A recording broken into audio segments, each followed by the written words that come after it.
नमस्कार, आप देख रहे हैं आर हिंदुस्तान टीवी न्यूज। मैं वंदना अग्निहोत्री स्वागत करती हूं आप सभी का अब तक की कुछ बड़ी खबरों में। बांदा की तिंदवारी क्षेत्र पंचायत से ग्राम पंचायत पदारतपुर में हो रहे सीसी रोड निर्माण कार्य में भ्रष्टाचार को लेकर जिलाधिकारी से की गई शिकायतकर्ता नवीन त्रिवेदी को उल्टा फंसाने का किया जा रही धमकी तथा चिल्ला थाने में पुलिस के द्वारा दी जा रही शिकायतकर्ता को धमकी। शिकायतकर्ता नवीन त्रिवेदी ने बताया गुणवत्ता पूर्वक नहीं कराया जा रहा है सीसी रोड निर्माण कार्य, प्रस्तावित जगह का काम दूसरी जगह कराया गया है। साथ ही सीसी रोड का निर्माण कार्य शिकायतकर्ताओं के साथ ही चिल्ला थाने में बुलाकर दी जा रही है धमकी। भैया क्या नाम है आपका? जी मेरा नाम नवीन त्रिवेदी है। कहाँ के रहने वाले हैं? मैं ग्राम पदारतपुर। थाना कौन सा है? चिल्ला थाना। क्या मामला है पूरा जो आपको धमकी दी गई, किसके द्वारा दी गई और कैसे दी गई? श्रीमान जी, दरअसल मेरे गांव में ब्लॉक से एक सीसी प्रस्तावित हुई थी। उसमें ठेकेदार ने मन माफिक अपने काम कराया, जहां से जहां तक के लिए प्रस्तावित थी उससे इतर जो है काम करा दिया। वहां तक काम ही नहीं कराया गया और एक विनय पांडे है पूर्व प्रधान, उनके मैदान को पूरा पक्का कर दिया गया निजी स्वार्थों की वजह से। उसके उपरांत मैंने उनसे निवेदन किया तो उन्होंने कहा कि ये मेरी लाई हुई सीसी है, मेरी सीसी है, जहां मेरी मर्जी होगी मैं डाल दूंगा। काफी अनुरोध करने के बाद जब वो नहीं माने तो मैंने 14 तारीख को एक शिकायत दर्ज की आरजीएस में शिकायत दर्ज करने के बाद मैं 17 तारीख को जिलाधिकारी महोदय के पास आया और उनसे सारी समस्या अवगत कराई। श्रीमान जी, ऐसी ऐसी घटना हो चुकी है हमारे गांव में और कार्यस्थल से अलग हट करके सीसी डाल दी गई है और उसमें घपला हुआ है। तो जिलाधिकारी ने वीडियो तिवारी को आख्या के लिए प्रस्तुत किया, जो कि 15 दिन हो गए, आज तक आख्या उन्होंने नहीं दी। न जांच करने गए हैं, न ही हमें किसी प्रकार की सूचना मिली। इसी दौरान एक सोशल मीडिया में एसके सिंह थे, उन्होंने सोशल मीडिया के तहत चिल्ला थाने में FIR कराने, अन्य प्रकार से प्रताड़ित कराने और दुनिया भर की बातें करके धमकी देते रहे।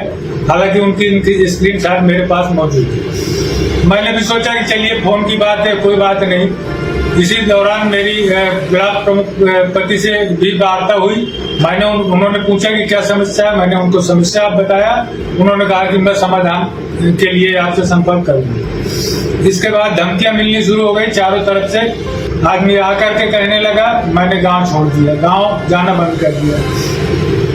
कल मेरी बेटी का ऑपरेशन हुआ, डिलीवरी हुई थी, तो बच्चे में कुछ संक्रमण था जिसके कारण वो आईसीयू में दूसरे अस्पताल में शिफ्ट था। बेटी मेरी अलग अस्पताल में शिफ्ट थी। तो मुझे बुलाया गया, मैं जा रहा था तो रेलवे स्टेशन पे मैं खड़ा हुआ था तो मुझे दरोगा जी का फोन आया, राय साहब का। उन्होंने कहा कि मैं चिल्ला थाने से बोल रहा हूँ और आपको कल सवेरे थाने आना है। मैंने कहा श्रीमान जी, मेरा कोई आपराधिक बैकग्राउंड नहीं है और ना ही मैंने किसी से विवाद या झगड़ा है, और आप मुझे अवगत कराइए कि आखिर क्यों मुझे बुलाया जा रहा है, कोई वजह होनी चाहिए। आप मेरा ये राइट बनता है कि मुझे जानकारी आप दें। और मेरी बेटी और नाती दोनों इस कंडीशन में मैं कानपुर जा रहा हूँ। उन्होंने कहा कि नहीं, अगर आप सुबह नहीं थाने आएंगे तो आपके ऊपर मुकदमा पंजीकृत हो जाएगा। मैंने कहा ठीक है सरकार, मैं अभी पहले रात में कानपुर जा रहा हूँ और फिर जैसी जो सिचुएशन बनती है, जैसे मैं वहां से मेरे पेशेंट को आराम मिलेगा, मैं फौरन आके आपसे संपर्क कर लूंगा, मिल लूंगा। तो उन्होंने कहा कि ठीक है, एसओ साहब से आके मिल लेना। मैंने कहा जी साहब। मैं कानपुर स्टेशन से पहुंचा, वहां से हॉस्पिटल गया, रात भर हॉस्पिटल में रहा। हॉस्पिटल में रहने के बाद सुबह मेरे पास राय साहब का फिर फोन आया। उन्होंने कहा कि मैंने तुमको बुलाया था, क्यों नहीं आया, जहां तक चर्चा चल गई है। मैंने कहा नहीं साहब, ऐसी कोई बात नहीं है और मेरा बच्चा, मेरा नाती और मेरी बेटी दोनों अलग अलग हॉस्पिटल में हैं। तो कानपुर में हूँ मैंने आपसे निवेदन भी किया था पहले भी और अभी भी कह रहा हूँ कि मेरे पास आने की सामर्थ्य नहीं है, अभी समय नहीं।